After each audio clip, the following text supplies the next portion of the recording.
This is a Collider.com audio interview. What's going on? How are you guys doing? Good. Is this a spot? Can I sit down? Yeah. Is that rude of me? Have a seat. Just got to get close enough to record. Come on in. We can all sit down. We can all hang out up here. The camera truck. So we were told that you might have a six-pack for this movie. True or not true? At least a six-pack. I mean, if I can't come with that, then, you know, I have a bit of a responsibility to do that. I mean, well, could you talk a little bit about? Everyone always talks about getting in shape for certain roles. Was this one of these roles that you felt the need to get in shape?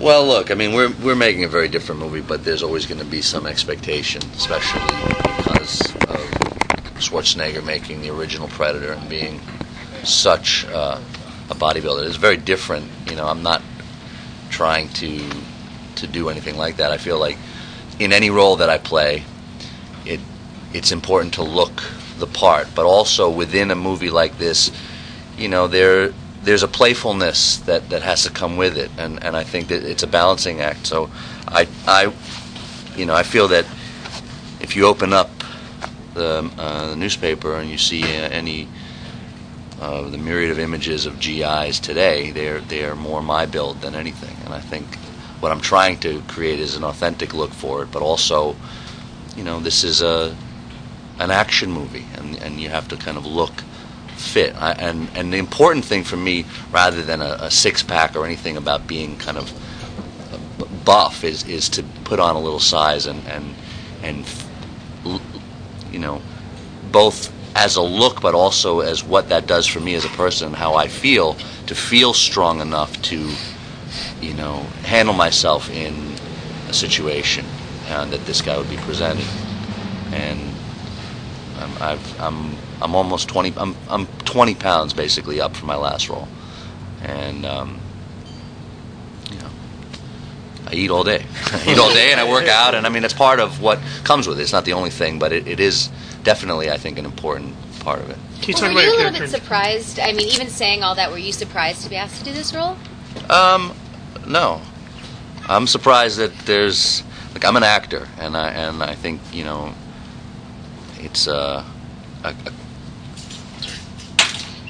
you know, you're given opportunities, and if you do them well, you do your job well, somehow, you know, it's difficult for people to not identify you with parts you've played. But I'm very malleable, and you know, this is a dream come true for me. I mean, I've been trying to play a role of this nature, to get a heroic character in a film like this, and have the ability to play a flawed human being who is also heroic, but not necessarily fall into the mold of what Hollywood has created, and kind of do it my own way. And to be given that opportunity now is a big honor for me. And you know, I love these movies, and when I was a kid, I loved Predator. When I went to see that movie, I was so with my friends, and I was, you know, blown away by it. It's fun. So, you know, my objective is to bring as much authenticity as I can with my work, but at the same time, you know, be playful and keep it fun and exciting. And so, but I'm not. You know, you know, there was forever. It was very difficult for me to get a comedy. People thought I was very serious. Partially, not just because of the roles that I played, but when I had to support the pianist and do the press for the movie, you know, that was my introduction beyond to, you know, some people who knew my work from the films I'd done in the past. That was my introduction to the world, and the topics that I was discussing were very serious, and I take the work serious, and I take you know all that serious, but I don't take myself that serious. And what I guess is conveyed is, oh, what a serious young man that person is, and then it's impossible to be seen differently. And I think it's very surprising to people when I end up doing films like The Darjeeling Limited, or even Brothers Bloom has humor, and you know, so it's important for me to just find new challenges and to keep it interesting for me, and also people that, you know, hopefully want to see my work and see me evolve as an actor. Can you talk about Royce, he sounds like a real badass. He's somewhat of a badass. I mean, Royce is he's a complicated guy who, the bottom line, I think, is trying to not be complicated. He's trying, I think he's someone who's done everything in his power to shed an emotional attachment to things. It's kind of the antithesis of me. I'm a very emotional person, and I try to have empathy, and I think it's an interesting way of viewing the world to come at it from an opposite perspective.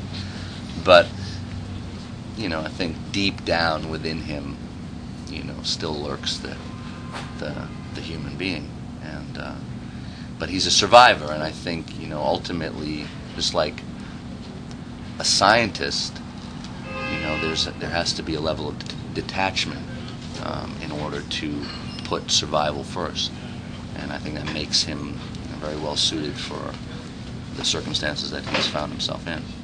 What do you think Nimrod brings to this film that wasn't brought on the original one? Oh, well, it's hard to say. I don't know what the vibe was there, and it's a very different time, and but I think in working with Nim, he's got a great enthusiasm, as you probably saw, and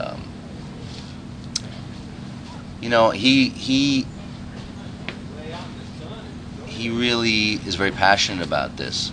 This means a lot to him, and I think his excitement kind of helps motivate everybody else, and I mean, we're all very excited. I think everybody's pretty motivated to bring something, and the look of the film, I don't know if you can get a sense of it through the monitors, but like, this looks like you're stepping out of a Geiger painting. It's reminiscent of Alien and all these kind of movies that I love, and the feel is very kind of foreboding and spooky, and so if we can create a world which, with the help of the art director and the DP, our DP is phenomenal, and when we shot in the jungle sequences, you didn't see any of that. That's just epic jungle. I mean, I've never seen anything like that, and I've traveled a lot. I mean, the scale and scope of the jungle we were in was just mind-blowing. So if we can, create that environment and then live within that environment, it should be a fun ride, I think. Has Nimrod given you the pancakes compliment? I've gotten a few with blueberries on top. Blueberries. Yeah, I think his Christmas gift is going to be, I'm going to get him, whatever I get him, I'm going to get him some pancakes and blueberries as well. it's just like, he's a sweetheart. I mean, I really enjoy working with him. Could you talk a little bit about getting to fight predators and what that means to you a little bit, and also filming some of those action sequences? It's very exciting. I mean, it's pretty bitchin'. I was like sitting with this predator on a totem pole, and we're in this kind of horrific environment, like the camp that we're shooting at. Once it's done up and things are burning and carcasses are hanging, it is hell. It is hell. I looked around and I was like, wow, this is hell. This is what hell would look like, and I'm interacting with the predator, and it was a dreamlike moment, because it was so surreal that I was in this situation with something that I grew up with, and like, it had such a significance, and yet, like, in between shots, he was like, "You're right, brother, did I hurt you?" Like, like, yoking me out, and it's just funny. I'm chit-chatting with this monster and articulating jaw, and it's just, and what's beautiful is that we have something pretty scary to play off of. Sometimes you don't have that. They didn't really have that in the original. They have half that movie or 2/3 of that movie, they didn't know what the predator was going to even look like. So they were winging it. I think then they changed it. It was going to be somebody else, and that whole story. So.